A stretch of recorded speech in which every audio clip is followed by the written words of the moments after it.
Welcome back, friends. This is Current Affairs Funda, Free Education Revolution. Subscribe our channel for regular updates. Current affairs funda में आपका स्वागत है। इस channel को subscribe करिए ताकि ज़्यादा से ज़्यादा अपडेट आप तक पहुंच सके। So friends, today we will discuss the news of 17th of April up to 23rd of April. आज हम करंट अफेयर्स की न्यूज़ को डिस्कस करेंगे 17 अप्रैल से लेकर 23 अप्रैल तक। इससे पहले हमने दो पार्ट ऑलरेडी डिस्कस कर चुके हैं 2 वीक के लिए, तो अब ये है week number 3। Okay, so I will request you to watch all the weeks before watching this video. Okay, तो पहले आप वीक 1 वीक 2 देख लीजिएगा, जिससे आपको और बाकी जो करंट अफेयर्स की न्यूज़ है वो भी क्लियर हो जाएगी। जैसे कि एसबीआई पीओ और एसबीआई क्लर्क के एग्जाम्स पाइपलाइन में हैं, तो करंट अफेयर्स का रोल काफ़ी ज़्यादा होगा, वो भी मेंस एग्जाम्स में। इसलिए आप वीकली न्यूज़ देखेंगे तो आप ज़्यादा से ज़्यादा न्यूज़ को कवर कर सकते हैं। So friends, kindly explore us. Basically, we are delivering free education to all of you. So spread the word current affairs funda among all your friends. अपने सारे दोस्तों तक इस करंट अफेयर्स फंडा वर्ड्स को पहुंचाएं ताकि ज़्यादा से ज़्यादा लोग इस चैनल का एडवांटेज ले सकें। और जो लोग कोचिंग अफोर्ड नहीं कर सकते, जिनके पास में फाइनेंशियल इश्यूज हैं, इसलिए ही ये वीडियोस मेन बनाने का मोटिव है। Fine, you can join our page, this one is there. And friends, you can join our expert group. आप हमारा एक फेसबुक का एक्सपर्ट ग्रुप है जहां पर बहुत सारे मेंबर्स हैं और ये आपके प्रॉब्लम्स में पार्टिसिपेट भी करेंगे और जो आपके डाउट्स हैं आप वहां पर साथ में पूछ सकते हैं। So friends, let's discuss the MOU, memorandum of understanding. आज हम डिस्कस करते हैं एमओयू क्या होते हैं। ठीक है, एमओयूज किन किन देशों के बीच में हुए हैं, भारत ने किसके साथ में क्या एग्रीमेंट्स, क्या टाई अप किया है, आइए उसके बारे में हम बात करते हैं। IIT Kanpur to provide scientific support for cleaning Ganga.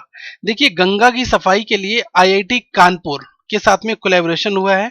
तो क्वेश्चन आ सकता है यहाँ से कि जो वाटर मिनिस्टर है हमारे यहाँ की, तो ये है उमा भारती जी, इन्होंने किस संस्थान के साथ में गंगा को साफ करने के लिए किस संस्थान को साथ में सपोर्ट में लिया है, तो आपको बताना है आईआईटी कानपुर। ठीक है, national mission for clean Ganga, ये हमारे देश का राष्ट्रीय मिशन है गंगा की सफाई करना, under the ministry of water resources, river development and Ganga rejuvenation, ये मंत्रालय का पूरा नाम है। और इसका कोलैबोरेशन हुआ है Indian institute of technology Kanpur, IIT Kanpur के साथ में। ठीक है, तो बस आपको यही याद रखना है कि आईआईटी कानपुर के साथ में कौन सी डील हुई है। गंगा को साफ करने के लिए जो वाटर मिनिस्ट्री है हमारा, ठीक है, river development and Ganga rejuvenation ministry और आईआईटी कानपुर, इन दोनों के बीच में एक टाई अप हुआ है। फाइन, अब हम बात करते हैं कैबिनेट मिनिस्टर जो है यहाँ की उमा भारती जी हैं। ठीक है, तो क्वेश्चन आ सकता है कि who is the river development Ganga rejuvenation minister, तो आपको बताना है उमा भारती जी। ठीक है, और मिनिस्टर ऑफ स्टेट जो है वो है सनबर लाल जाट। ठीक है, नेक्स्ट बात करते हैं friends, India, Afghanistan and Iran, ये 3 देशों के बीच में एक ट्राइलेटरल एग्रीमेंट हुआ है। देखिए, बाइलेटरल का मतलब होता है 2 देशों के बीच में, 2 कंट्रीज, और ट्राइलेटरल अगर एग्रीमेंट्स की बात करते हैं तो ये होता है किन्हीं भी 3 एंटिटीज के बीच में। ठीक है, तो इंडिया, अफगानिस्तान और ईरान, ये 3 देशों के बीच में ड्राफ्ट ऑफ छब्बड़, ठीक है, ड्राफ्ट ऑफ छबार ट्राइलेटरल एग्रीमेंट हुआ है। आइए इसके बारे में बात करते हैं। ये एक ट्रांजिट कॉरिडोर है बेसिकली, तो भारत, अफगानिस्तान और ईरान ने फाइनल कर दिया है एक draft of the Chabahar trilateral agreement on transport and transit corridors. ठीक है, जो भी माल ढोने के लिए बेस होते हैं, ट्रांसपोर्ट और ट्रांजिट कॉरिडोर्स, ये बेसिकली वही एग्रीमेंट है और ये 3 देशों के बीच में हुआ है। The agreement was finalized at the second meeting of experts from the 3 countries in New Delhi. 3 देशों के डेलीगेट्स थे, उनके बीच में एक मीटिंग हुई, जो भी वहां के एक्सपर्ट्स आए हुए थे। The agreement will be signed after completing necessary internal procedures in the 3 countries. ठीक है, अभी बेसिकली एमओयू साइंड हुआ है, बाकी जो प्रोसीडिंग्स हैं वो आगे फर्दर होंगी। ठीक है, तो याद रखना है किन 3 देशों के बीच में ये एग्रीमेंट हुआ है, किस लिए हुआ है, ये भी ध्यान रखना है। ठीक है, छाबर याद रखना है। ठीक है, ड्राफ्ट ऑफ छाबर, इसमें क्या है, ट्रांजिट कॉरिडोर्स बनाया जा रहा है, जो ट्रांसपोर्ट एंड ट्रांजिट कॉरिडोर्स के लिए ही ये एग्रीमेंट हुआ है। Cabinet approve signing the Paris agreements, जो हमारे यहाँ का कैबिनेट है उसने अप्रूव कर दिया है पेरिस एग्रीमेंट के साथ में साइन करने के लिए। द यूनियन कैबिनेट, इसकी अध्यक्षता करते हैं माननीय प्रधानमंत्री Narendra Modi ji, prime minister of India. Modi has given its approval for signing the Paris Agreement adopted at the 21st conference on parties held at Paris in December last year। जो last दिसंबर में अभी Paris में गए थे 21st कॉन्फ्रेंस में, तो वहां पर भी इसके बारे में बात हुई थी और अब ये फाइनली इसको अप्रूवल मिल गया है। ठीक है, तो क्वेश्चन यहां से आ सकता है कि यूएन क्लाइमेट चेंज कॉन्फ्रेंस जो 2015 हुई थी वो कहां हुई थी? ये हुई थी फ्रेंड्स पेरिस में। ठीक है, जब आईएसआईएस ने अटैक किया था उस टाइम पर ही ये पेरिस की कॉन्फ्रेंस हुई थी यूएन क्लाइमेट चेंज के ऊपर। ठीक है, कि कैसे वायुमंडल से जो भी ग्रीन हाउस गैसेस इमिशंस हैं इसको रिड्यूस किया जाए। ठीक है, और भी चीजें कैसे पर्यावरण को हमें ठीक किया जाए। ठीक है, ये बेसिक मोटो था। भारत ने एक एमओयू साइन किया है, India science MOU Mauritius for cooperation in traditional medicine and homeopathy. Traditional medicine और होम्योपैथी दोनों के फील्ड्स में मॉरिशस के साथ में भारत ने एक एमओयू साइन किया है। ठीक है, तो आपको याद रखना है कि प्रेसिडेंट कौन से हैं मॉरिशस के? ये है अमीना गुरिप। ठीक है, और प्राइम मिनिस्टर हैं एंड्रोथ जुगुनाथ। ठीक है, कैपिटल पोर्ट लुइस और करेंसी है मॉरिशियन रुपी। ठीक है, ये आपको याद रखना है। ये वहां का फ्लैग है मॉरिशस का, ये भारत का फ्लैग है और ये हाथ दिखाता है कि इन्होंने एक एमओयू साइन किया है। ठीक है, cease fire in Nagaland extended by 1 year. एक साल के लिए सीज फायर का जो बाउंडेशन थी वो एक साल और एक्सटेंड कर दी गई है। भारतीय सरकार ने ये कदम उठाया। National socialist council of Nagaland. ठीक है, under the leadership of N. Kitobi Jiomi and M.B. Nokap Koenak have mutually agreed to extend the ceasefire agreement by another year with effect from April 28, 2016। ठीक है, नेक्स्ट बात करते हैं, एक MOU sign हुआ है between India and Bhutan on technical cooperation. Technical cooperation, तकनीकी सहायता प्रदान करने के लिए भारत मिस्टर नरेंद्र मोदी और ये हैं भूटान के जो भी हेड ऑफ द स्टेट हैं उनके साथ में ये हुआ है। ठीक है, तो क्वेश्चन यहां से बन सकता है कि अभी रिसेंटली भारत ने टेक्निकल कोऑपरेशन जो है वो किन दो देशों के बीच में हुआ है? ठीक है, तो ये हुआ है भारत और भूटान के बीच में। फाइन।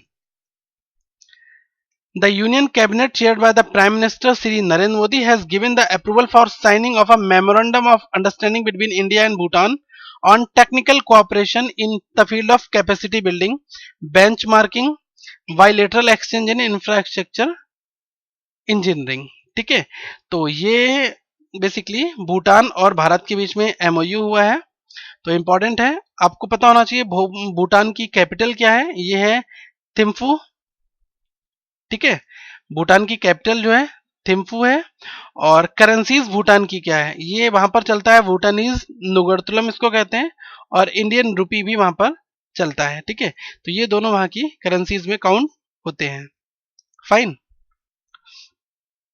नेक्स्ट फ्रेंड्स, अब बात करते हैं हम नेशनल न्यूज की, जो राष्ट्रीय न्यूज है, समाचार हैं, उनकी बात आइए करते हैं। Google and RailTel launch free wifi service at Bhubaneswar railway station. Bhubaneswar railway station पर गूगल की हेल्प से और रेलटेल की हेल्प से wifi free wifi services launch हुई हैं। ठीक है, तो रेलटेल है क्या? बेसिकली रेलटेल एक अलग एंटिटी है और गूगल एक अलग एंटिटी है और ये है वाईफाई का सिंबल। तो आप इस लोगो से भी समझ सकते हैं। रेलटेल ये गवर्नमेंट ऑफ इंडिया अंडरटेकिंग एक कंपनी है और इसने और गूगल ने साथ मिलकर भुवनेश्वर, ठीक है, भुवनेश्वर रेलवे स्टेशन को वाईफाई किया है। ठीक है, doctor Mahesh Sharma unveils gold finial at Humayun tomb. ठीक है, जो हुमायूं का मकबरा है वहां पर सोने का जो क्या बोलते हैं कलश काइंड ऑफ बोल सकते हैं हम इसको, सोने का पॉलिश भी बोल सकते हैं, वो वहां पर डॉक्टर महेश शर्मा ने गोल्ड फिनेल हुमायूं के मकबरे पर किया। ठीक है, doctor Mahesh Sharma minister of the state for culture and tourism and civil aviation unveil the restored 18 feet tall finial at Humayun tomb new Delhi as a part of the ongoing conservation effort. ठीक है, ये जो हमारे यहाँ की राष्ट्रीय धरोहर है इनको बचाए रखने के लिए, इनको आगे रखने के लिए इस तरीके के कदम उठाए गए। ठीक है, नेक्स्ट बात करते हैं affordable plotted housing policy notified in Haryana. Haryana में अफोर्डेबल, जो कि लोग जिसको आसानी से पा सकें, प्लॉटेड हाउसिंग पॉलिसी ये अपनाई गई है। तो इसमें क्या होगा, प्लॉटिंग होगी डिफरेंट डिफरेंट जगह की और लोग उसको ऑक्युपाई कर सकते हैं। ये जो है दीनदयाल जन आवास योजना है, उसके अंतर्गत ये काम किया जा रहा है। तो आपको योजना जरूर याद रखनी है, DDJAY, DDJAY। ठीक है, पंडित दीनदयाल जन Awas Yojana. This policy will enable the creation of additional affordable housing stock in the low and medium potential town of the state. ठीक है, हरियाणा के गवर्नर कौन है, ये है कप्तान सिंह सोलंकी, इंपॉर्टेंट क्वेश्चन है। और चीफ मिनिस्टर है मिस्टर मनोहर लाल खट्टर जी। ठीक है, और क्वेश्चन आता है कि हाउसिंग पॉलिसी अभी रिसेंटली दीनदयाल योजना के अंतर्गत किस राज्य ने अपनाई। तो आपको चूज करना है यहां से हरियाणा। फाइन, अगर आपका थ्योरी पोर्शन अच्छा है तो आप कितने भी एमसीक्यूज यहां से बना सकते हैं। Maharashtra to use hologram tech to check spurious liquor. देखिए, जो नकली शराब होती है, जाली शराब, उसको प्रोटेक्ट करने के लिए, उसको समझने के लिए और उस पर बैन लगाने के लिए हरियाणा की जो गवर्नमेंट है, सॉरी महाराष्ट्र की जो गवर्नमेंट है, फडणवीस गवर्नमेंट, ठीक है, फडणवीस गवर्नमेंट, उसने वहां पर होलोग्राम्स लगाने के लिए कहा है। ठीक है, तो आपको याद रखना है गवर्नर्स ऑफ महाराष्ट्र कौन है, इनका नाम है चेन्नामैनी विद्यासागर राव। ठीक है, और वहां के सीएम है मिस्टर देवेंद्र फडणवीस। ठीक है, और ये जो Indian made foreign liquor IMFL बनती है, इस पर इन्होंने स्टिकर्स लगाने के लिए ये ऐसा कहा है। ठीक है, जिससे कि नकली शराब जो लोग पीते हैं उनसे बहुत सारी डेथ होती है, बहुत सारा लॉस होता है। इन सब चीजों को रोकने के लिए शराब के ऊपर इस प्यूरियस लिक्वर, जो भी नकली शराब होगी, उस चीज को चेक करने के लिए होलोग्राम टैग लगाने चाहिए। इन्होंने ऐसी रिकमेंडेशन दी है। 3-day curtain raiser international yoga fest inaugurated by the Shripad Yesso Naik. ठीक है, ये कौन है, देखिए, international yoga day 2016 was inaugurated by the minister of state AYUSH, independent charge and health and family welfare Shripad Yesso Naik in New Delhi. ठीक है, और ये जो बेसिकली क्या इन्होंने किया है, इन्होंने आयुष मंत्रालय के अंतर्गत एक योगा इनिशिएटिव है, उसको इन्होंने वहां पर 3 दिवसीय दिल्ली में सेलिब्रेट किया। फाइन, मेनका गांधी ने लॉन्च किया है बेटी बचाओ बेटी पढ़ाओ स्कीम। ये 61 और डिस्ट्रिक्ट्स में लॉन्च की है, 61 मोर डिस्ट्रिक्ट्स। ठीक है, मेनका गांधी ने बेटी बचाओ बेटी पढ़ाओ स्कीम जो है वो 61 डिस्ट्रिक्ट्स 61 जिलों में लॉन्च की। बेटी बचाओ बेटी पढ़ाओ में क्या बेसिकली भूमिकाएं हैं, इसमें जो मेन फोकस दिया गया है वो है कि हर एक कन्याओं के लिए अच्छी एजुकेशन सुविधाएं उपलब्ध कराना। ठीक है, क्योंकि लोग जब जागरूक बनेंगे तभी तो वो बेटियों को पालेंगे, उनको अच्छी प्रोटेक्शन देंगे, उनको अच्छी शिक्षाएं उपलब्ध कराएंगे, जिससे कि वुमेन एम्पावरमेंट और भी अच्छा बनेगा। द बेटी Bachao Beti Padhao scheme was launch by the prime minister Narendra Modi on 22 जनवरी 2015। 22 जनवरी 2015 को ये इनिशिएटिव लॉन्च किया गया था और अब इसका 1 साल जब कंप्लीट हो चुका है, उसके बाद में इस चीज का और डाइवर्सिफिकेशन हो रहा है, जगह जगह इस स्कीम को और अप्लाई किया जा रहा है। तो 61 और जिलों में, ठीक है, मेनका गांधी ने लॉन्च किया है। ये child welfare and women development ministries के अंतर्गत में आती हैं। On completion of the first year, BVVP scheme Beti Bachao Beti Padhao scheme is being expanded to 61 district. 61 नए जिलों में इसका इनोग्रेशन किया गया। ओके, जहां पर बेसिकली चाइल्ड रेशियो जो है वो कम है, वहां पर इस स्कीम्स को सबसे पहले इंप्लीमेंट किया जा रहा है। और ये स्कीम फुल्ली वर्किंग प्रोसीजर जो है इसका, हरियाणा में ये कंप्लीटली तरीके से सुचारू हो चुकी है। नेक्स्ट बात करते हैं, तो आपको ये याद रखना है कि जो मेनका गांधी जी है ये कौन है, WCD मिनिस्टर, मतलब कि वुमेन चाइल्ड डेवलपमेंट मिनिस्टर। और PM Modi इनोग्रेट super speciality hospital in Katra Jammu and Kashmir. Jammu and Kashmir के कटरा में मोदी जी ने सुपर स्पेशलिटी हॉस्पिटल का इनोग्रेशन किया।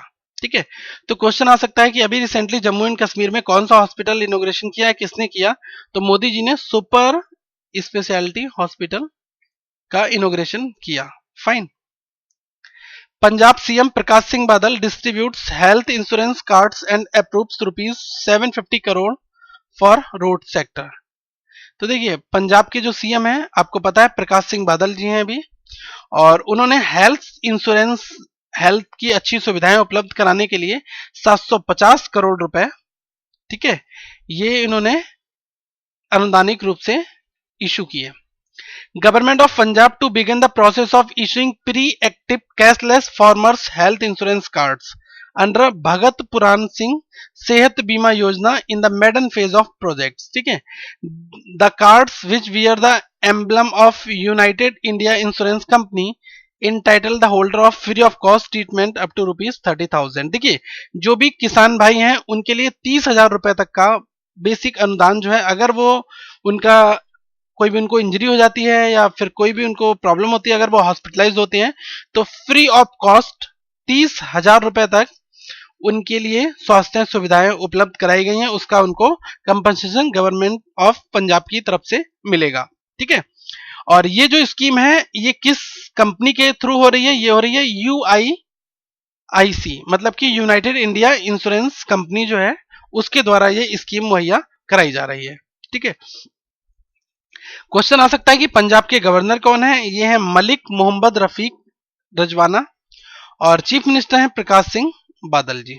ठीक है, नेक्स्ट बात करते हैं, गवर्नमेंट रिनेम्स राजीव गांधी खेल अभियान एज अ खेलो इंडिया। देखिए, जो राजीव गांधी खेल अभियान है उसको इन्होंने चेंज कर दिया है खेलो इंडिया के नाम से। ठीक है, तो government of India has immerse Rajiv Gandhi Khel Abhiyan Yojana, urban sports infrastructure scheme USIS and national sports talent search scheme NSTSS with Khelo India.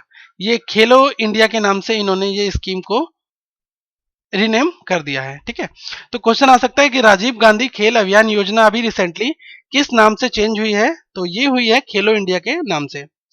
Next बात करते हैं friends, union minister doctor Harshvardhan ji अभी रिसेंटली नागालैंड गए हैं, और ये किस डिजिग्नेशन पर हैं और ये क्यों नागालैंड गए? आइए इसके बारे में हम बात करते हैं। Union minister for science and technology and earth science, देखिए ये मंत्रालय इनके अंडर में आता है। Minister of science and technology and earth science Harshvardhan ji हैं, ये डॉक्टर हैं, और पहले इनको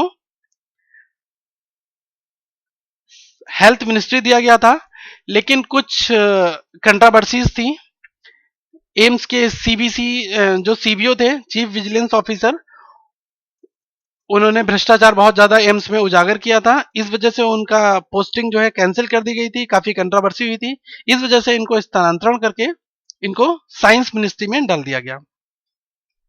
During the visit, Dr. Harshvardhan, Union Minister of Science and Technology and Earth Sciences, recently inaugurated the Department of Biotechnology (DBT) funded Biotech Infrastructure Facility (BIF) at ICAR National Research Center in Mithom, झारपानी, मेडिफना, Nagaland. देखिए, नागालैंड में ये centre का उद्घाटन करना था, इसलिए ये वहां पर गए। ठीक है, अब देखिए भारत के डेलीगेट्स को क्यों बुलाया गया इस चीज का उद्घाटन करने के लिए? क्योंकि भारत ने इस चीज में उनको फाइनेंशियल सपोर्ट दिया था, इस वजह से इनको उद्घाटन करने के लिए, इनॉग्रेशन करने के लिए बुलाना वहां पर पड़ा। High court revoked presidents rule in Uttarakhand. आपको पता है उत्तराखंड में अभी पिछले 1 से 2 महीने से कंट्रोवर्सी चल रही है। आइए हम इसके बारे में आपको थोड़ा सा ओवरव्यू देते हैं। देखिए, उत्तराखंड एक स्टेट है और यहाँ के सीएम हैं हरीश रावत जी। ठीक है, तो यहाँ पर बेसिकली कांग्रेस की जो है वो गवर्नमेंट चल रही थी। ठीक है, तो कांग्रेस के 9 MLA जो थे उन्होंने रेबेलियन हो गए, मतलब कि वो बागी हो गए, वो सरकार के साथ नहीं रहे।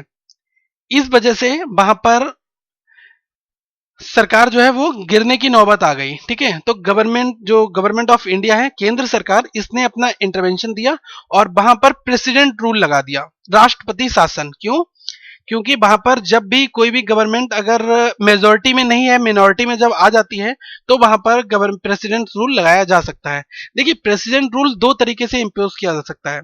अगर किसी भी स्टेट में लॉ एंड ऑर्डर मेंटेन नहीं है, ठीक है, अगर वहां पर जो कॉन्स्टिट्यूशनल मशीनरी है वो ब्रेक डाउन हो गई है, संवैधानिक ढांचा जो है वो प्रॉपर तरीके से काम नहीं कर रहा है, वहां के मंत्रालय काम नहीं कर रहे हैं, वहां पर लूटपाट ज्यादा घटनाएं हो रही हैं, पुलिस कंट्रोल में नहीं है, चीजें नहीं संभल पा रही हैं, इसलिए सेंट्रल जो है डायरेक्टली एलजी के थ्रू, जो वहां पर लेफ्टिनेंट गवर्नर, जो भी गवर्नर होता है, एलजी तो यूनियन टेरिटरीज में होते हैं, स्टेट में गवर्नर होता है, गवर्नर के थ्रू वहां पर अपनी पावर बना देती है। ठीक है, तो अभी यूके में क्या, उत्तराखंड में क्या हुआ कि वहां पर जब माइनॉरिटी में गवर्नमेंट आ गई, 9 विधायक वहां के बागी हो गए, वो गवर्नमेंट के अगेंस्ट हो गए, कांग्रेस के, और कांग्रेस के विधायक रहते हुए भी, तो फिर वहां पर प्रेसिडेंट रूल इंपोज कर दिया गया। अब क्या हुआ, जब प्रेसिडेंट रूल इंपोज कर दिया गया तो उत्तराखंड की सरकार ने, उत्तराखंड हाईकोर्ट जो है नैनीताल में है, वहां पर इन्होंने अपनी याचिका दायर की कि प्रेसिडेंट रूल जो है इंपोज नहीं होना चाहिए, हम अभी मेजोरिटी में है, हमारे विधायक हैं, और आप फ्लोर टेस्ट कराइए। ठीक है, ऐसा कुछ रिकमेंडेशन के लिए इन्होंने कहा था कि आप ऐसा कुछ करवाइए। ठीक है, तो देखिए सबसे बड़ी बात यहां पर यह आई कि जब प्रेसिडेंट रूल लगाया, उसके बाद उत्तराखंड ने उसको नल एंड वाइड करार करके इनसे कहा कि प्रेसिडेंट रूल्स की यहां डिपेंडेंसी नहीं है, ये गवर्नमेंट ही यहां पर रहेगी। सेंटर ने तुरंत इस चीज को आगे फॉरवर्ड करते हुए सुप्रीम कोर्ट में अपील कर दी, हाई कोर्ट के फैसले के अगेंस्ट में। हाई कोर्ट के फैसले पर स्टे लगा दिया गया और वहां पर फिर से उत्तराखंड में राष्ट्रपति शासन अप्लाई कर दिया गया। ठीक है, फिर डेट ये डिसाइड की गई कि 29 अप्रैल को वहां पर फ्लोर टेस्ट होना है। फ्लोर टेस्ट में क्या होना है कि देखिए, अभी अगर करंटली देखी जाए तो 6 विधायक जो है वो अलग तरह के हैं। ठीक है, 9 कांग्रेस के जो एमएलए हैं वो बागी हो चुके हैं, टोटल 33 सीटें इनको चाहिए, और अभी इनके पास में 29 सीटें हैं अप्रॉक्स। ठीक है, तो 6 लोग जो है वो 3 निर्दलीय हैं, 3 किसी अन्य पार्टी के हैं। तो अगर वो लोग इनको सपोर्ट कर देते हैं कांग्रेस को, तो कांग्रेस की गवर्नमेंट बन जाएगी, अगर वो बीजेपी को सपोर्ट कर देंगे तो बीजेपी का गवर्नमेंट बन जाएगा, जिसके 33 नंबर बन जाएंगे उसकी गवर्नमेंट बन जाएगी। तो इसीलिए फ्लोर टेस्ट होना है। फ्लोर टेस्ट में क्या होगा, एक एक एमएलए से जो अध्यक्ष महोदय होंगे वो हाथ खड़ा करके वोटिंग कराएंगे और इस चीज की प्रॉपर रिकॉर्डिंग होगी। लेकिन ये टेस्ट अब 29 तारीख को नहीं होगा, अब ये 10 अप्रैल को होना है। ठीक है, नेक्स्ट बात करते हैं, प्रधानमंत्री नरेंद्र मोदी ने 8,000 करोड़ रुपए की एक स्कीम लॉन्च की है, हर बीपीएल जो भी बिलो पॉवर्टी लाइन के लोग हैं उनके लिए एलपीजी कनेक्शंस मुहैया कराना। ठीक है, और ये बेसिकली 1,600 रुपए इनको सब्सिडी वहां पर दी जा रही है। ठीक है, तो देखिए 8,000 करोड़ रुपए का पूरा ये अनुदानिक राशि है जो सेंटर के द्वारा अप्रूव हुई है, और इस स्कीम का नाम रखा गया है प्रधानमंत्री उज्ज्वल योजना। देखिए, अब क्वेश्चन आ सकता है कि प्रधानमंत्री उज्ज्वल योजना का बेसिक मोटो क्या है। तो इसका बेसिक मोटो यह है कि हर एक ग्रामीण जो बिलो पॉवर्टी लाइन से नीचे रह रहे हैं उनके लिए एलपीजी सुविधाएं उपलब्ध कराना। क्यों? क्योंकि वो लोग घर में खाना बनाते हैं और जो भी ईंधन यूज करते हैं लकड़ी कंडे वगैरह को जलाने से, तो इससे पोल्यूशन की मात्रा बहुत ज्यादा फैलती है। और आपको मैं बता दूं, एक टाइम के खाना बनने के बराबर है 400 सिगरेट के बराबर जितना पोल्यूशन निकलना। ठीक है, तो ये बहुत ज्यादा हानिकारक है। ठीक है, इस चीज को जितना अवॉइड किया जाए उतना बेस्ट है, और एलपीजी को यूज किया जाए क्योंकि एलपीजी जो है वो प्योर बिल्कुल पोल्यूशन फ्री गैस है, इसलिए ही गवर्नमेंट उस योजनाओं को लागू कर रही है। ठीक है, योजना का नाम है प्रधानमंत्री उज्ज्वला योजना। ठीक है, ये उज्ज्वल योजना है और ये जो कनेक्शन होगा ये केवल महिलाओं के नाम पर ही होगा। ठीक है, सिमस्तासा कुंभ 2016 बिगेन्स इन उज्जैन। उज्जैन में सिमहस्ता कुंभ का मेला जो है वो स्टार्ट हो चुका है, तो आपको बस यही याद रखना है कहां पर हुआ है, उज्जैन में। ठीक है, नेक्स्ट बात करते हैं, गवर्नमेंट ने ट्यूटर सेवा जारी की है to address the grievances of startup. जो भी स्टार्टअप के लिए जो भी इश्यूज आएंगे उनके लिए एक ट्यूटर सेवा जारी की गई है। ट्यूटर के थ्रू वो अपनी कंप्लेंट्स रजिस्टर करा सकते हैं। फाइन। तो गवर्नमेंट जो है वो सोशल मीडिया से इंटरेक्ट बहुत ज़्यादा रखती है, जिससे क्योंकि आज के जो युवा हैं वो लोग ट्यूटर के द्वारा काफ़ी अच्छी सुविधाओं के द्वारा जुड़े हुए हैं। फाइन। यूबर, आपको पता है टैक्सी जाइंट है, यूबर टैक्सी सर्विस प्रोवाइडर है। यूबर पार्टनर्स विद फिकी FICCI Gujarat tourism for soft skill training. ठीक है, यूबर जो है एक टैक्सी की कंपनी है और अभी प्रीवियसली ये बहुत ज्यादा चर्चा में रही थी।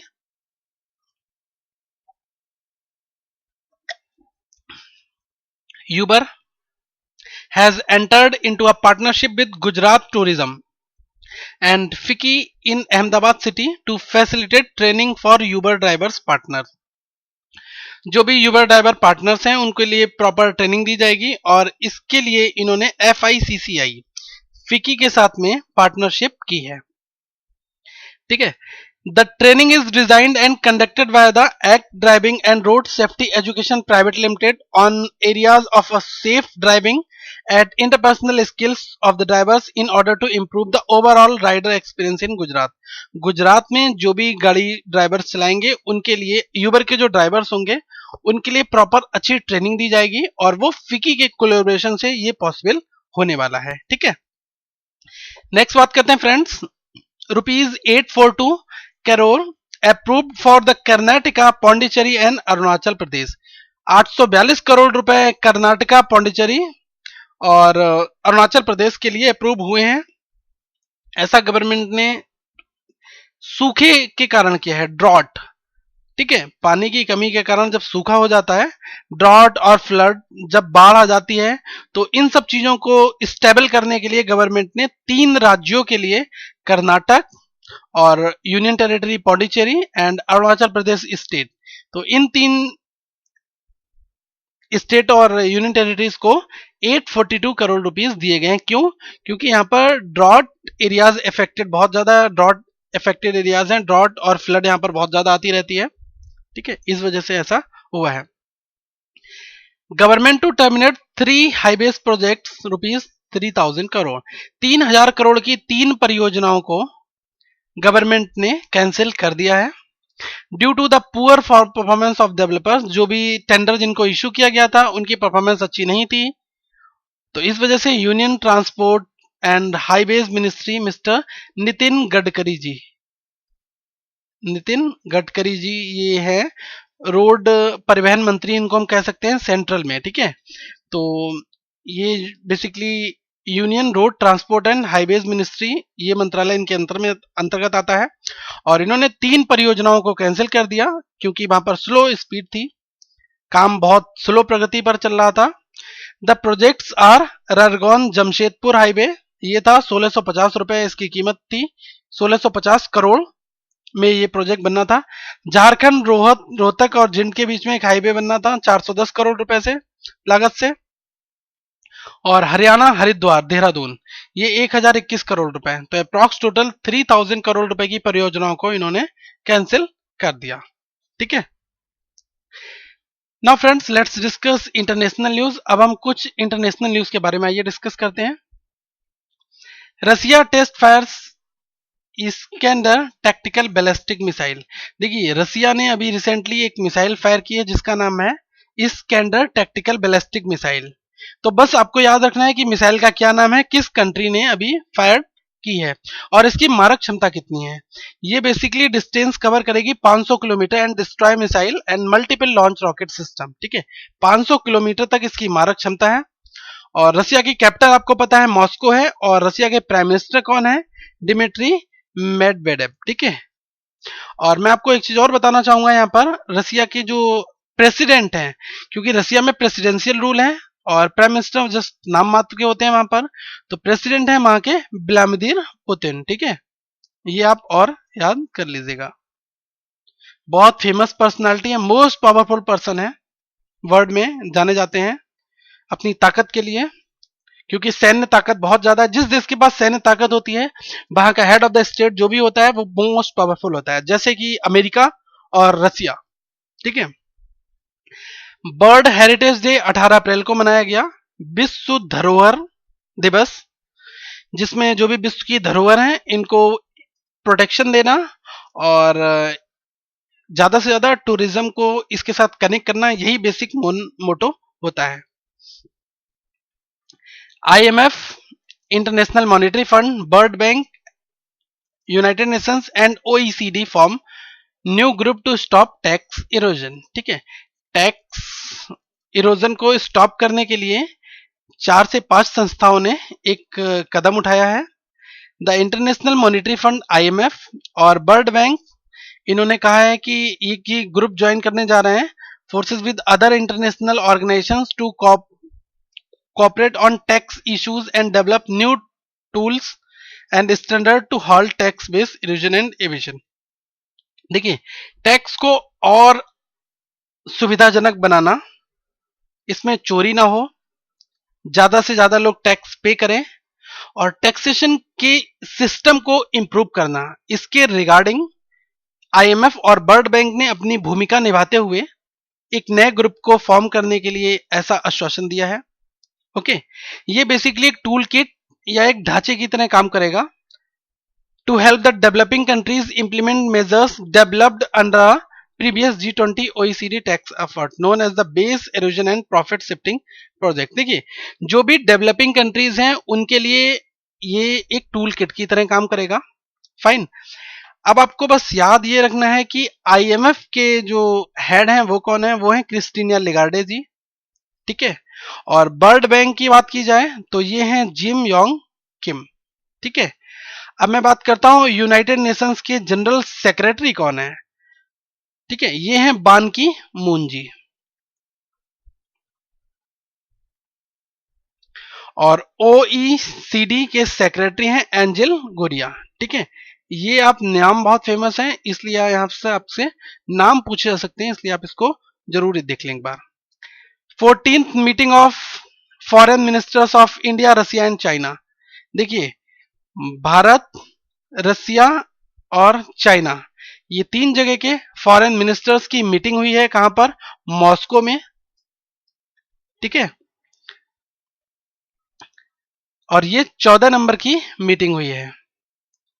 The external affairs minister of India Sushma Swaraj, Bharat की तरफ से सुषमा स्वराज इस मीटिंग को अटेंड करने गए थे। Russian foreign minister Sergey Lavrov, ये रसिया के फॉरेन मिनिस्टर हैं। और foreign minister of the people of republic of China Wang Yi, ये वांग ई चाइना के फॉरेन मिनिस्टर हैं। इन 3 लोगों ने पार्टिसिपेटेड किया इस मीटिंग में। ठीक है। They discuss that emerging market economics needs to further strengthen practical coordination on global and regional issue in the spirit of openness, solidarity, mutual understanding and trust। देखिए, इकोनॉमी मार्केट की economies को कैसे improve किया जाए और उससे related जो भी डिस्कस है वो इन तीनों देश के फॉरेन मिनिस्टर्स, विदेश मंत्रालय ने आपस में डिस्कस किया। ठीक है। तो यही बेसिकली एक मेन मोटो था कि ट्रस्ट और फेथ और अंडरस्टैंडिंग उसको और ज्यादा मजबूत कैसे किया जाए। नेक्स्ट बात करते हैं petroleum minister visit to Bangladesh. Question आ सकता है भारत के पेट्रोलियम मिनिस्टर अभी कौन से कंट्री विजिट करने गए, तो ये गए हैं बांग्लादेश। और बांग्लादेश की जो PM है वो है शेख हसीना। ठीक है। Minister of state for petroleum and natural gas Dharmendra Pradhan. ठीक है। ये मिनिस्टर ऑफ स्टेट में आते हैं पेट्रोलियम एंड नेचुरल गैस के लिए। इनका नाम है धर्मेंद्र प्रधान जी। और ये 3 दिवसीय यात्रा पर बांग्लादेश गए 17 से लेकर 19 अप्रैल तक। ठीक है। नेक्स्ट बात करते हैं 22 अप्रैल को अर्थ डे मनाया गया। देखिए, अर्थ डे बहुत ज्यादा इंपॉर्टेंट है अपने आप में। बेसिकली अर्थ डे है क्या, हमें अर्थ को प्रोटेक्ट करने के लिए कुछ कदम उठाने की जरूरत है। जैसे कुछ मैं जनरल आपको सजेशन दे रहा हूं जिससे कि अर्थ, हमारा जो इन्वायरमेंट है, अगर आप अपने इन्वायरमेंट को साफ सुथरा रखेंगे तो अल्टीमेटली अर्थ जो है वो इंप्रूव हो जाएगी। देखिए, सबसे पहली चीज, जो भी आप गंदा कचरा वगैरह जलाते हैं वो डायरेक्टली वहां से जहरीली गैसें निकलती हैं जो हमारे वायुमंडल को प्रदूषित करती हैं। तो पहली चीज इस चीज को स्टॉप करना है। प्लांटेशन हमें बहुत ज्यादा करना है, जितने ज्यादा हम प्लांटेशन करेंगे उतनी ज्यादा हमारी अर्थ प्रोटेक्ट होगी। ये सारी अवेयरनेस देने के लिए 22 अप्रैल को अर्थ डे मनाया जाता है और लोगों को इनकरेज कराया किया जाता है कि वो लोग इन्वायरमेंट फ्रेंडली बने और इन्वायरमेंट को सपोर्ट करें। अगर मैं आपको एक चीज बताऊं कि जितना ज्यादा डेवलपमेंट हमारे देश का हो रहा है, सड़कें बनाई जा रही हैं, मकान बनाए जा रहे हैं, सोसाइटीज बनाई जा रही हैं, तो पेड़ को काट दिया जाता है। क्या इस रेशियो में प्लांटेशन हो रहा है? नहीं। इस वजह से ही गर्मी के दिनों में बहुत ज्यादा गर्मी पड़ती जा रही है। आप देखिए टेम्परेचर पहले 40 डिग्री बहुत माना जाता था, आज की डेट में 40, 42, 45 एवरेज हो गया है। यहां से स्टार्टिंग हो रही है। क्यों? क्योंकि ग्लोबल वार्मिंग ये जैसे खतरे यहां पर बहुत ज्यादा हो चुके हैं। तो इन सब चीजों को ही हमें एलिमिनेट करने की जरूरत है, इसलिए अर्थ डे मनाया जाता है। Fine. World's largest charkha to be on display at IGI airport. दुनिया का सबसे बड़ा चरखा आईजीआई एयरपोर्ट पर, इंदिरा गांधी एयरपोर्ट जो है वहां पर प्रदर्शनी के तौर पर लगाया गया। द वर्ल्ड्स लार्जेस्ट वुडन, ये लकड़ी का बनाया हुआ चरखा था। स्पिनिंग व्हील जिसको हम कहते हैं, इस plan to be installed at terminal 3 at the Indira Gandhi International Airport in New Delhi. Fine. This charkha is ready for dispatch from a unit of Khadi at Village Industries Commission KBIC in Ahmedabad. ठीक है, अहमदाबाद से इस चरखे को वहां पर बनाया गया और वहां से इस चरखे को डिस्पैच किया गया था कि ये सबसे बड़ा चरखा जो है डिस्प्ले करा जाएगा कहां पर? आईजीआई एयरपोर्ट पर। ठीक है, तो क्वेश्चन आ सकता है कहां पर बनाया गया? ये village industries commission KVIC, Khadi and village industries commission, Ahmedabad से बनाया गया और न्यू दिल्ली आईजीआई एयरपोर्ट पर इसको प्रदर्शनी के रूप में दिखाया जाएगा। India ranked at 133 on world's press freedom index. ठीक है, 133 नंबर की भारत की रैंक है वर्ल्ड प्रेस फ्रीडम इंडेक्स में। फाइन, केवल आप इतना ही यहां पर याद रखिए। फाइन। अब हम बात करते हैं कुछ नए अपॉइंटमेंट के बारे में जो रिसेंटली अपॉइंटमेंट हुए हैं। आइए उनकी बात करते हैं। पीसी ठाकुर का अपॉइंटमेंट हुआ है as a director general for fire services and Geeta Johri as a India's first women DGP. Bharat की पहली महिला डीजीपी गीता जोहरी और पीसी ठाकुर का अपॉइंटमेंट हुआ है director general for fire services के तौर पर। ठीक है, तो क्वेश्चन आ सकता है कि डायरेक्टर जनरल कौन है? ये है पीसी ठाकुर और गीता जौहरी भारत की पहली महिला डीजीपी। ये अपॉइंटमेंट्स हुए हैं, बहुत ज्यादा इंपॉर्टेंट न्यूज अपने आप में है। ये सारे के सारे अपॉइंटमेंट्स होते हैं अपॉइंटमेंट कमेटी के द्वारा। ठीक है, ये कैबिनेट अप्रूव करता है सारे के सारे अपॉइंटमेंट को। और पीसी ठाकुर ये आईपीएस अधिकारी हैं गुजरात 1979 बैच के, as a director general fire services civil defence at home guards for a period up to the date of superannuation, that is 31st of December 2016 from the date of assumption of the charge or until further orders। ठीक है, जब तक ये retire नहीं हो जाते या जब तक इनके पास ऑर्डर्स इनको मिले हैं तब तक ये वहां पर डायरेक्टर जनरल की पोस्ट पर रहेंगे। अदर हैंड पे एक न्यूज और बात की जाए तो गुजरात गवर्नमेंट ने गीता जौहरी का अपॉइंटमेंट किया है director general of police DGP पर। ठीक है, गुजरात की डीजीपी, ये पहली महिला डीजीपी है भारत की। ठीक है, अगर क्वेश्चन आता है फर्स्ट वुमेन आईपीएस अधिकारी तो आपको वहां टिक करना है क्या? किरण बेदी जी। और पहली महिला डीजीपी की बात की जाएगी तो आपको करना है Geeta Johri as India's as its first women DGP. ठीक है, पहली महिला डीजीपी। लेकिन ये गुजरात की बनी है, Johri becomes the first female DGP of Gujarat. ठीक है, गुजरात की महिला डीजीपी बनाई गई है। नेक्स्ट बात करते हैं, Tata steel appoints new CEO for the UK business. ठीक है, यूके के लिए टाटा स्टील ने अभी नए सीईओ अपॉइंट किए हैं जिनका नाम क्या है? बिमलेंद्र झा। ठीक है, बिमलेंद्र झा जी हैं और इनका अपॉइंटमेंट हुआ है टाटा स्टील के नए सीईओ फॉर यूके बिजनेस के लिए।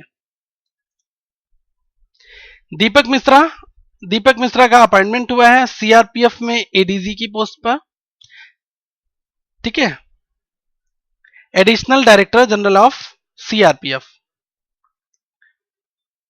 आपको पता है सीआरपीएफ की फुल फॉर्म क्या होती है? सेंट्रल रिजर्व पुलिस फोर्स, ठीक है। तो अपॉइंटमेंट में केवल इनका नाम याद रखना है, किस डिपार्टमेंट पे हुए हैं बस।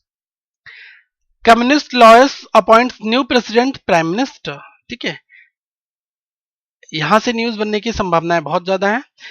The national assembly of lawyers elected as the chief of ruling communist party, ठीक है, इनका नाम है बोरंग वॉरचित, इनको प्रेसिडेंट बनाया गया है। In transition of the power necessitated by the completion of maximum permissible 10 years in office by outgoing president चमनली शेन, ठीक है। इनके नाम थोड़े से टिपिकल हैं, इसलिए मैंने यहाँ पर राइट डाउन करे हुए हैं, आप यहाँ से नाम इनको पढ़ सकते हैं, ठीक है। अब फॉरेन मिनिस्टर की बात की जाए तो ये है, और लॉयर्स की करेंसी की बात की जाए तो किप वहां की लॉ किप करेंसी है, और कैपिटल है वियंटाने, ठीक है। तो जो भी लॉयर्स के फॉरेन मिनिस्टर हैं वो अब वहां के प्राइम मिनिस्टर बन चुके हैं, was elected as a prime minister, ठीक है। बीसीसीआई ने अभी सीईओ बनाया है अपना, बीसीसीआई का नया सीईओ अपॉइंट हुआ है, इनका नाम है राहुल जौहरी जी, ठीक है।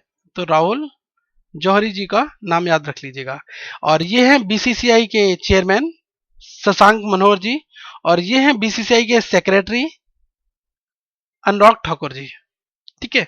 और बीसीसीआई का हेडक्वार्टर है मुंबई महाराष्ट्र में। शशांक मनोहर प्रेसिडेंट, और बीसीसीआई के सेक्रेटरी हैं अनुराग ठाकुर जी, ठीक है। और बीसीसीआई एक गवर्निंग बॉडी है जो भारत में क्रिकेट को रेगुलेट करती है,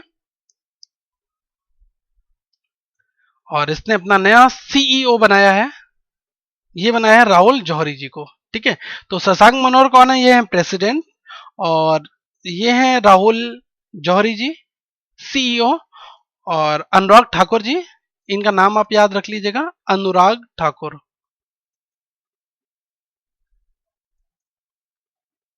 ये जनरल सेक्रेटरी हैं, ठीक है, बीसीसीआई के सेक्रेटरी हैं, फाइन। गोवा ने अपॉइंटमेंट किया है पीके मिश्रा का लोकायुक्त की पोस्ट पर। लोकायुक्त पता है जैसे कि लोकपाल होता है, लोकपाल का ही काम होता है लोकायुक्त। अन्ना हजारे ने जो आंदोलन किया था लोकपाल के लिए, बेसिकली उनका कहना था कि सेंट्रल में भी एक लोकपाल होना जरूरी है। अगर सेंट्रल में कोई भी मंत्री भ्रष्टाचार करता है, करप्शन करता है, तो उसकी जांच कौन करेगा? वो करेगा लोकपाल। और स्टेट में अगर कोई करता है तो उसकी जांच कौन करेगा? लोकायुक्त। तो जो भी गोवा ने अभी किया है, जस्टिस पीके मिश्रा को लोकायुक्त वहां का बनाया है, ठीक है। ये रिटायर्ड हैं पीके मिश्रा जी जस्टिस, और इनको लोकायुक्त बनाया गया है गोवा का, ठीक है। और ये है लोकायुक्त एक्ट, आप जरूर से जरूर इसको अपनी कॉपी में नोट डाउन कर लें, ठीक है। ये एक्ट कब बनाया गया, कब पास हुआ, इसके बारे में मैंने यहां पर इंफॉर्मेशन दी है। गवर्नर कौन है गोवा के? ये है मृदुला सिन्हा जी, और चीफ मिनिस्टर हैं लक्ष्मीकांत पारेस्कर जी।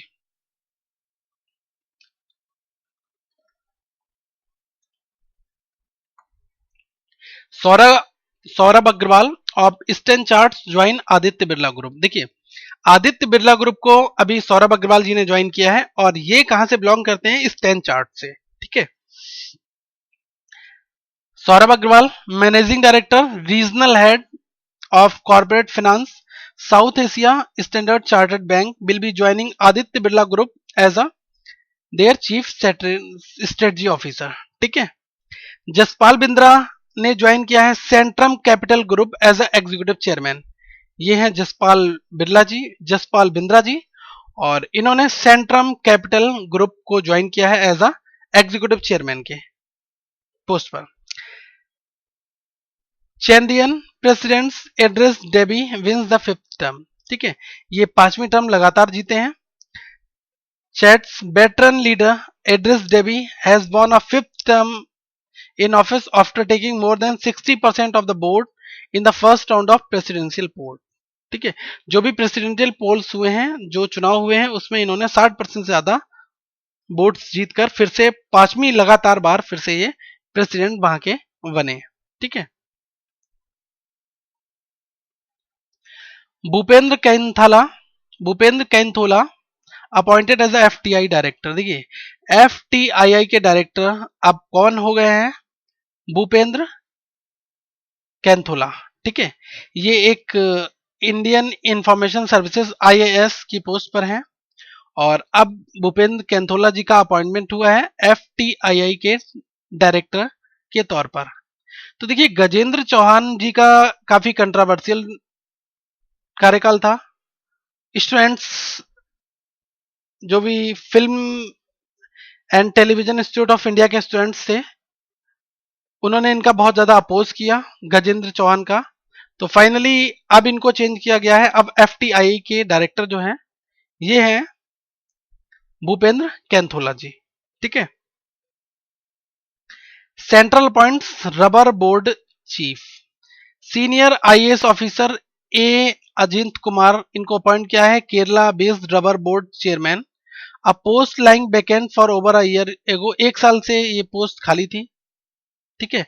पेड़ों से गोंद को निकाला जाना, that is called the rubber.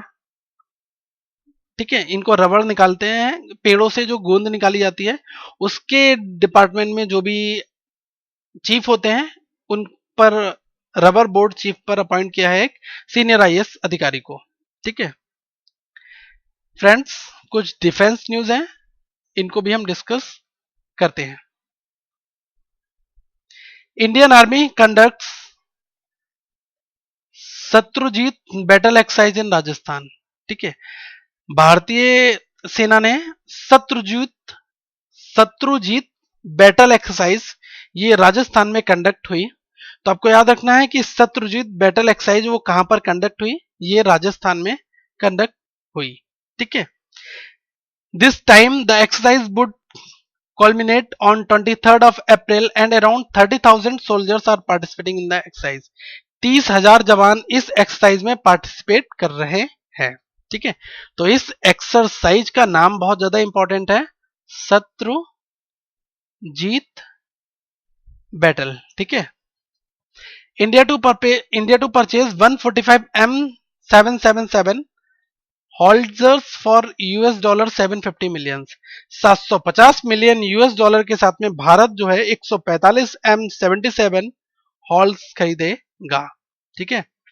India is likely to buy 145 M777 howitzers for $750 million to equip its mountain strike corps. ठीक है। जो हमारे यहाँ पहाड़ों पर जो भी सेना तैयार है उनके लिए जो बड़ी तोपें होती हैं एक तरीके से, वो भारत परचेस करने जा रहा है। किससे? यूनाइटेड स्टेट्स से। ठीक है। और ये जो है मेक इन इंडिया प्रोग्राम के अंतर्गत ये डील हुई है। और डिफेंस मिनिस्टर जो है हमारे यहाँ के मनोहर पर्रिकर और यूएस के काउंटर पार्ट है एस्टन कार्टर, इन लोगों के बीच में ये हुई है डील। ठीक है। Indian navy to grant permanent commission to women allow lady officers about warship. जो भी हमारे यहाँ युद्ध पोत हैं, बड़े युद्ध पोत जैसे कि आईएनएस विक्रमादित्य वगैरह, जो समुद्र में वॉरशिप जिनको हम कहते हैं, उसमें लेडी ऑफिसर्स के अपॉइंटमेंट के लिए भी परमानेंटली कमीशन ने परमिशन दे दिया है। ठीक है। ब्रेकिंग द जेंडर बैरियर को तोड़ते हुए, जो भी महिलाओं का डिस्क्रिमिनेशन होता था कि महिलाएं यहां पर नहीं आएंगी, इस पोस्ट पर नहीं आएंगी, और भी चीजें थी, अब राइट टू इक्वलिटी, मतलब कि हमने समानता जो है सबको दी है। तो अब महिलाएं भी वॉरशिप के ऊपर उनका अपॉइंटमेंट हो सकता है, और ये अप्रूवल जो है इंडियन नेवी ने ये परमिशन दी है। क्वेश्चन आ सकता है कि इंडिया के नेवी चीफ कौन है? इनका नाम है RK धवन जी, एडमिरल रॉबिन के धवन। ठीक है।